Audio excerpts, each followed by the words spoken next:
Selamat datang di Perudak Asik Talk Show. Yeay. Salam hormat kepada seluruh narasumber serta audiens yang telah hadir dalam diskusi terbuka ini. Tema talk show kali ini adalah politik luar negeri Indonesia, penerapan kebijakan ganda terhadap Amerika Serikat dan Cina. Sebagaimana yang kita tahu, dalam tatanan dunia internasional saat ini, Amerika Serikat masih memegang posisi dominan sebagai kekuatan global. Sementara Cina muncul sebagai kekuatan ekonomi baru yang kian diperhitungkan. Indonesia sebagai negara non-blok dan menganut prinsip politik luar negeri yang bebas aktif, mengambil posisi strategis dalam menjaga hubungan erat dengan kedua negara tersebut. Kebijakan ini dikenal dalam literatur hubungan internasional sebagai strategi hedging. Hari ini kita akan membahas bagaimana kebijakan ini dijalankan, tantangannya, serta implikasi strateginya di tengah kompetisi dua kekuatan besar dunia. Izinkan saya memperkenalkan para narasumber. Dari pihak Indonesia ada Bapak Sarkis sebagai Kementerian Luar Negeri Republik Indonesia. Dari Amerika Serikat ada Ibu Gea dan Ibu Wanda sebagai diplomat senior dari Kedutaan Besar Amerika Serikat.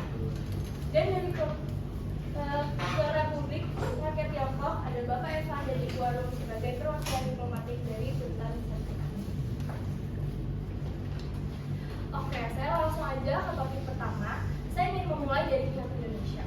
Banyak pihak menilai bahwa kebijakan ganda Indonesia yang tetap menjaga hubungan baik dengan Amerika Serikat dan Cina ini dapat menyebabkan Indonesia tidak memiliki backing yang kuat dalam situasi konflik. Bila terjadi eskalasi, Indonesia berpotensi menghadapi tantangan besar sendirian.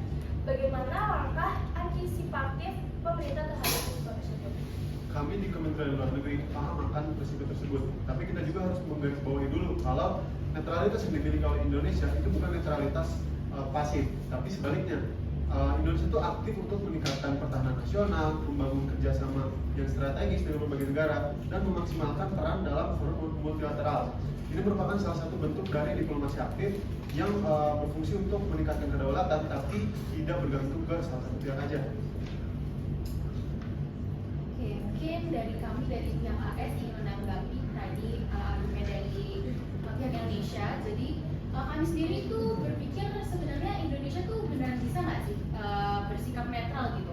Karena kalau kita berkaca dari sejarah-sejarah atau dari kejadian yang sudah pernah terjadi, sebenarnya kalau ada eskalasi konflik itu akan susah loh untuk bersifat netral gitu. Karena kalau Indonesia juga bersifat netral terus-terusan dan tidak memihak, Indonesia sendiri juga yang akan ada dalam keadaan atau kondisi rentan gitu. Jadi mungkin dari pihak kami seperti itu sih. Justru karena kondisi tadi kita tuh jadi lebih aware akan keseimbangan hubungan. Kita bukannya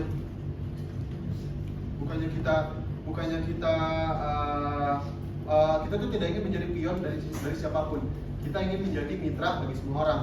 Netralitas yang kami miliki juga bukan hanya reaktif, tapi juga preventif, mencegah buat ketegangan itu tidak menyebar lebih luas. Selain itu, diplomasi yang dilakukan oleh Indonesia itu bukan hanya mencegah konflik aja, tapi berusaha untuk menjembatani, berusaha untuk memfasilitasi komunikasi antara dua kekuatan besar.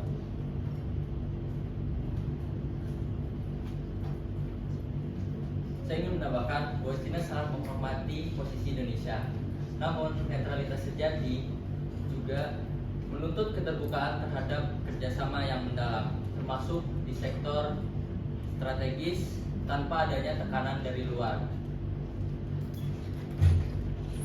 Selama ini, China telah menunjukkan komitmen terhadap prinsip non-intervensi dan saling menghormati. Sangat menarik. Jadi, apakah China merasa ada tekanan dari pihak lain agar Indonesia tidak terlalu dekat dengan China? Jadi kami terus terang tidak mengatakan seperti itu. Bahwasanya kita dapat melihat ada kekhawatiran atas beberapa pihak dalam lingkungan ini. Meningkatnya kerjasama kami itu ini dengan Indonesia. Padahal semuanya itu bersifat transparansi dan saling menguntungkan. Namun kita tahu bahwa netralitas itu berarti membatasi hubungan, namun memastikan bahwa kerjasama kita tuh berdasarkan kebutuhan dasar bukan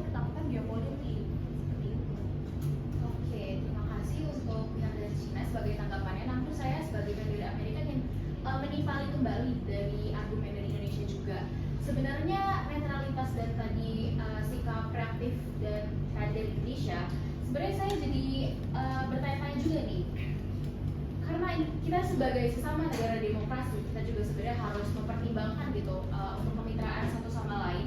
Dan kalau ada tekanan global atau eskalasi konflik, bukankah Indonesia mau tidak mau dipaksa harus memihak salah satu? Tentu akan ada tekanan, pasti akan ada tekanan. Tapi apakah itu berarti kita harus mengorbankan prinsip?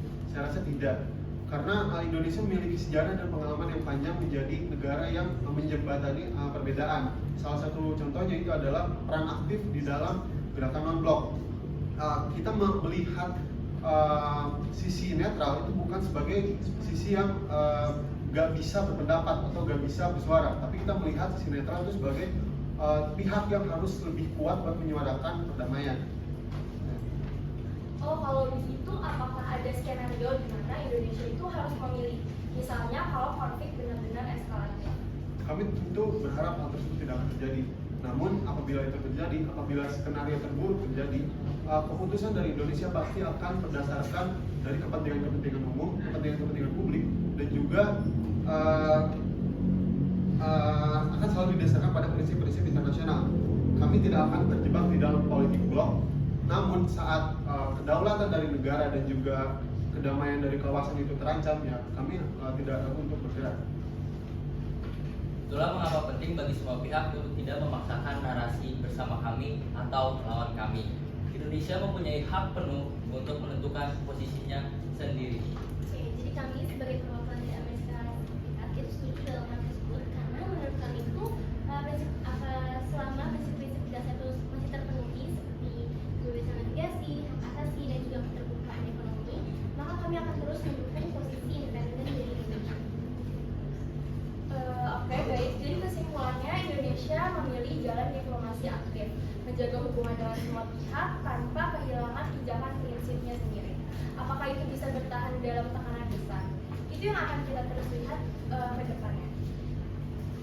Oke, poin berikutnya kita melihat fakta bahwa Cina kini merupakan mitra dagang terbesar di Indonesia dan menjadi sumber FDI utama. Bagaimana tanggapan dari pihak Amerika Serikat atas kedekatan ekonomi antara Cina dan Indonesia? Oke, tanggapan dari kami menyambut pertumbuhan ekonomi dari Indonesia karena kami percaya bahwa ekonomi yang kuat ini merupakan fondasi dari kestabilan regional. Tapi kami juga perlu mengingatkan kembali bahwa pentingnya keberagaman dan kemitraan. Karena apabila salah satu investor ini besar, salah satu peluang ini itu mendukung Indonesia dalam hal infrastruktur dan juga sektor-sektor vital lainnya, itu akan berpotensi Indonesia untuk terbatas gitu dalam politiknya, terutama dalam politik luar negeri. Sehingga mereka tuh akan susah untuk menyampaikan opini mereka dan juga akan lebih parah lagi apabila Indonesia tersebut memiliki keterbatasan finansial. Baik, mohon maaf, kami sangat tidak menerima keseluruhan bahwasanya kita dapat melihat kenapa investasi Cina itu dengan Indonesia saling menguntungkan. Nah, dapat kita lihat dari berbasis kebutuhan pembangunan jangka panjang. Nah, kami ini nggak pernah mencampuri urusan politik dan mitra kami. Justru kami tuh hadir ketika banyak beberapa pihak itu memilih untuk menunggu. Oke, jadi sebenarnya saya menganggap agak kurang baik ya tadi dari pihak Cina bilang kalau kita menuduh gitu, karena kita di sini juga berbicara menggunakan angka gitu. Dan kalau dipikir-pikir sebenarnya kerjasama ekonomi itu kan sangat mempengaruhi sebuah kebijakan luar negeri atau bahkan membuka pintu yang lebih besar terhadap pengaruh politik. Jadi di sini kami menganggap opini dari pihak Cina agak sedikit kurang tepat ya untuk tanggapan dari kami dari Amerika Serikat. Apakah maksudnya Amerika Serikat menilai Indonesia terlalu mulai bergantung kepada Cina? Kami dari Amerika Serikat itu tidak mengatakan sama sekali kalau Indonesia itu mulai bergantung terhadap Cina, karena balik lagi tadi sudah saya ucapkan kalau kami di sini berbicara menggunakan angka dan kita juga sebenarnya bisa melihat gitu dari angka investor Cina yang sekarang Cina itu menjadi FDI terbesar di Indonesia yang sebelumnya menggeser Jepang. Jadi di sini kami tidak menuduh atau tidak menuduh kalau Indonesia itu bergantung ke Cina, tapi di sini kami hanya menyampaikan saja sesuai angka kalau memang sekarang investor di Indonesia itu lebih banyak dari Cina, dan itu bisa mempengaruhi terhadap keberpihakan Indonesia. Kalau ada eskalasi konflik ke depannya, seperti ada tekanan konflik geopolitik, tentu saja dengan investor terbesar Indonesia adalah Cina, kita sudah bisa tahu arah Indonesia akan kemana. Baik, Amerika Serikat, dengan hormat, kami rasa kekhawatiran itu sangatlah berlebihan. Indonesia adalah negara yang berdaulat. Kami yakin para pengambil kebijakan ini sudah cukup cermat untuk tidak mudah dipengaruhi. Lagi pula, kerjasama kami berdasarkan kepada kebutuhan konkret Indonesia dari pembangunan infrastruktur, kawasan industri, hingga digitalisasi. Semua berjalan sesuai kesepakatan dan keterbukaan. Perlu kami tegaskan kembali bahwa seluruh investasi yang masuk itu pasti melalui mekanisme evaluasi nasional. Jadi kami tidak semerta-merta memihak satu pihak ataupun pihak lainnya. Kami selalu melihat yang mana yang selayaknya terbaik bagi masyarakat Indonesia, dan yang mana yang sekiranya hanya memanfaatkan kami saja. Namun tidak bisa dipungkiri bahwa proyek-proyek besar seperti Belt dan Road Initiative itu membuat Indonesia lebih dekat secara ekonomi dengan Cina. Lalu bagaimana tanggapan dari pemerintah? Belt and Road Initiative merupakan salah satu bentuk kerjasama kami, betul. Tapi itu bukan satu-satunya kerjasama yang kami lakukan. Kami juga memiliki beberapa proyek dengan negara-negara lain seperti Amerika dan Jepang. Kami tidak ingin ada dugaan bahwa kami memiliki favorit dari masing-masing pihak. Lagi pula kerjasama yang kami lakukan itu selalu berlandaskan pada lagi-lagi kepentingan dari publik. Kami mengakui bahwa Cina ini memang cepat dalam implementasi, tapi saya harap Indonesia itu tidak hanya fokus terhadap efisiensi gitu, tapi juga dalam transparansi dan juga jangka waktu ke depan itu akan seperti apa. Tentu, dan justru itu kita melakukan itu karena kita tahu bahwa proyek-proyek kami ini selalu ada dalam pengawasan bersama. Jadi jika ada kritik, mari kita diskusikan bareng-bareng dan bukan atas tuduhan terbuka seperti itu. Indonesia akan terus membuka dirinya untuk bekerjasama dengan pihak manapun, apalagi bekerjasama dengan ekonomi, dengan satu syarat: mereka mementingkan dan mengutamakan kepentingan dari kepentingan nasional. Kami tidak akan memilih satu kekuatan yang lebih kuat, kami tidak akan memilih negara mana yang paling favorit. Yang kami pilih adalah yang memiliki manfaat terbesar bagi rakyat Indonesia. Oke, jadi intinya Indonesia itu tetap membuka ruang bagi semua pihak, namun dengan syarat kedaulatan tetap dipegang. Apakah ada pesan penutup dari masing-masing pihak? Dari Amerika Serikat sendiri itu siap untuk terus menjadi mitra dari Indonesia untuk mendukung pertumbuhan inklusif dan juga demokratis dari Indonesia. Untuk Cina akan terus menjadi mitra pembangunan jangka panjang tanpa syarat ideologis, hanya saling menghormati. Dan Indonesia akan selalu menjadi rumah bagi semua, bukan satelit bagi siapapun. Oke. Jadi walaupun secara ekonomi Indonesia lebih dekat dengan Cina, tapi dalam bidang pertahanan dan militer, hubungan Indonesia dan Amerika Serikat itu tampak lebih intens. Jadi sekarang bagaimana pandangan pihak Cina terhadap hal ini? Baik, kami menghormati keputusan Indonesia dalam menentukan arah kebijakan pertahanannya. Namun, kami berharap pendekatan pertahanan Indonesia tidak eksklusif pada satu pihak. Sebagai mitra ekonomi utama, kami juga terbuka untuk memperkuat kerjasama pertahanan berbasis kesetaraan dan prinsip non-intervensi. Nah, sebenarnya kedekatan militer Amerika Serikat sendiri dan Indonesia ini kan berdasarkan sejarah panjang dan juga kepercayaan strategis. Kami memiliki latihan bersama, personel dan juga hubungan logistik yang dijalankan selama bertahun-tahun lebih lamanya. Nah, semua itu bertujuan untuk menjaga stabilitas kawasan termasuk di Laut Cina Selatan. Jadi namun kehadiran militer Amerika Serikat di kawasan ini justru tuh sering menjadi sumber ketegangan juga. Kenapa? Jadi termasuk dalam latihan bersama yang melibatkan negara-negara lain. Nah, jadi bila Indonesia ingin menjadi penyeimbang kawasan, kenapa harus aktif? Bukankah sebaiknya kita tahu bisa membangun kemitraan pertahanan yang setara dengan semua pihak? Lagi-lagi saya tegaskan bahwa Indonesia selalu terbuka dalam bentuk kerjasama apapun.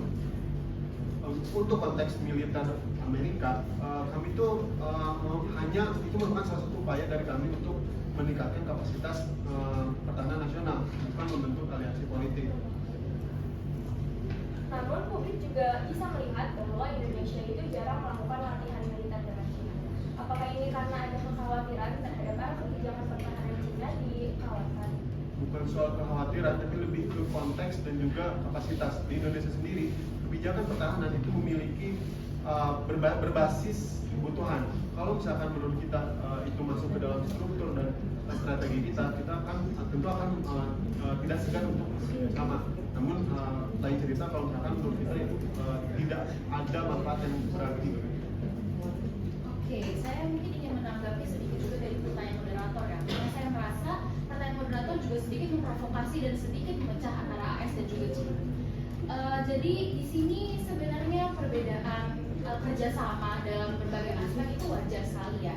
Jadi kalau di sini mungkin memang dari tadi kita sudah beropini dan berargumen satu sama lain kalau ekonomi Indonesia sedikit lebih condong kepada China dan militer Indonesia sedikit lebih condong kepada kami yaitu AS, tampaknya tidak ada masalah gitu. Dan seringnya latihan AS dan juga Indonesia itu bukan berarti kalau ada kerenggangan Indonesia dan China juga.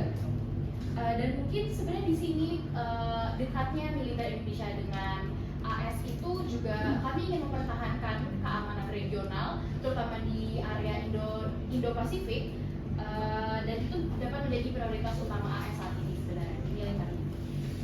Baik, namun Indo-Pasifik bebas dan terbuka seringkali digunakan sebagai narasi politik untuk membatasi pengaruh negara tertentu. Kami berharap Indonesia tetap konsisten, menjaga kedaulatan, dan tidak terseret dalam rivalitas kekuatan besar. Dari Indonesia sendiri, kami tidak pernah ingin terseret ke dalam rivalitas manapun. Menurut kami, dengan menjalin kerjasama dengan militer yang beragam, itu memungkinkan kami untuk memastikan bahwa tidak ada satu pihak pun yang dapat mendominasi kami untuk menentukan arah kebijakan dari pertahanan kami. Oke, jadi bisa disimpulkan bahwa Indonesia tetap berusaha menjaga keseimbangan walaupun tantangannya tidak sedikit. Apakah dari pihak Cina atau Amerika Serikat masih ada catatan yang ingin disampaikan? Baik, kami berharap bahwasanya Indonesia ini bisa lebih memberi ruang lebih besar dan untuk apa? Untuk kerjasama pertahanan dengan China. Ini tidak hanya untuk menunjukkan netralitas, tapi juga demi memperluas pemahaman strategi antar sama. Dan kami Amerika Serikat terus mendukung Indonesia selama kerjasama kami itu dibangun atas dasar transparansi dan juga saling percaya. Dan untuk keamanan kawasan itu akan menjadi tanggung jawab kita. Dan untuk Indonesia sendiri, seperti yang saya sudah tegaskan dari awal, kami selalu terbuka untuk berdialog dengan siapapun. Kami selalu terbuka untuk bekerja sama dengan siapapun. Prioritas kami itu tetap sama, kedaulatan, stabilitas, dan juga perdamaian. Oke, sekarang mari kita hadapi skenario yang lebih ekstrem. Jika konflik terbuka terjadi antara Amerika Serikat dan China, apakah Indonesia tetap mempertahankan posisinya yang netral? Oke, mungkin sebelum Indonesia dapat menikmati pertanyaan dari moderator, saya sebagai perwakilan dari Amerika Serikat ingin menyampaikan kalau kami di sini paham posisi Indonesia itu netral, tapi mungkin untuk kedepannya Indonesia juga harus memikirkan terhadap survival negaranya itu sendiri, nggak cuma idealis dari negaranya. Di sini kami menganggap kalau sebagai negara demokrasi ada baiknya Indonesia dapat memilih salah satu pihak ke depannya dan untuk survival negara itu sendiri ke depannya. Baik, jadi di sini kami itu justru mengharapkan bahwasanya negara-negara Asia Tenggara itu dapat menjaga stabilitas kawasan dan tidak terseret dalam konflik yang dibuat oleh kekuatan luar. Indonesia akan mengambil sikap sesuai dengan kepentingan nasional dan juga prinsip dari konstitusional kami. Netralitas yang kami miliki itu bukan bentuk penghindaran, tapi ini merupakan salah satu bentuk keberanian kami untuk berdiri di atas prinsip kami sendiri. Baik, terima kasih kepada seluruh narasumber atas kontribusi dan pandangan yang tajam serta konstruktif. Diskusi hari ini menunjukkan betapa kompleksnya kebijakan luar negeri di tengah dinamika kekuatan global. Kebijakan ganda Indonesia bukan jalan yang mudah, tetapi justru menunjukkan kedewasaan dan kemandirian dalam mengambil posisi strategis. Semoga diskusi terbuka ini menjadi pemantik refleksi kritis bagi semua pihak. Saya Salwa Zahia, kami undur diri. Sampai jumpa dalam diskusi terbuka selanjutnya.